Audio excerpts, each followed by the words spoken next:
Notre bande arrive à la forêt quand une fée les interpelle pour les informer de choses étranges qui se passent dans la forêt, et conseille à Thuré d'aller voir Dame Gerard. Sur le chemin, elle croit voir son frère Sixtus, mais c'est son père, King, mais dans son ancienne forme, avant de reprendre son titre de roi de la forêt. Il ne les reconnaît pas et les esquive simplement. Ils arrivent enfin chez Dame Gerard, et elle confirme à Thuré que son père vient du passé. Ses vrais parents sont partis chercher ses frères et sœurs qui sont partis à l'aventure, tout comme elle. Gerard connaît le livre stellaire et les redirige vers une fée nommée Daisy, qui en saurait beaucoup plus. Thuré, qui d'habitude voyait toujours son père de manière exemplaire, ne comprend pas et le confronte, mais c'est un tout autre King. Il la balaye en pensant simplement que c'est un mauvais rêve. Il n'est pas encore le roi des fées, et il vit encore avec le poids d'avoir abandonné son peuple. Il est rongé par les remords, et se considère indigne, clamant qu'il n'a pu protéger personne. Le King de cette époque n'a que son casque et son ami imaginaire à l'intérieur. Et il est à ce moment-là le grizzly de la paresse. Son plus grand péché? Avoir tout oublié.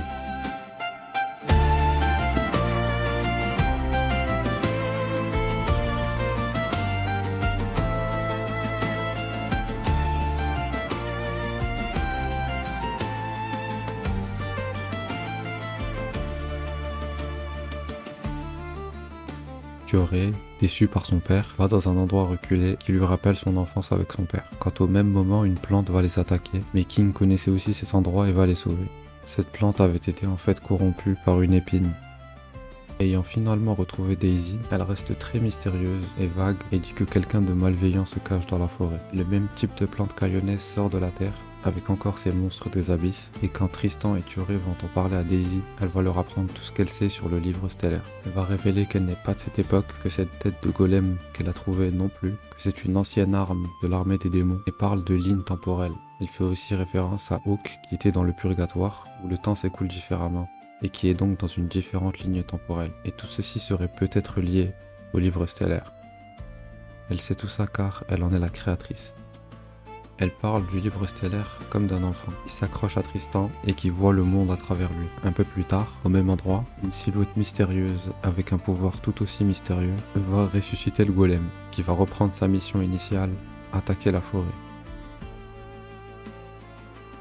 Voyant son peuple souffrir, c'est dans ce combat que King va révéler sa vraie forme de roi et agir en tant que tel.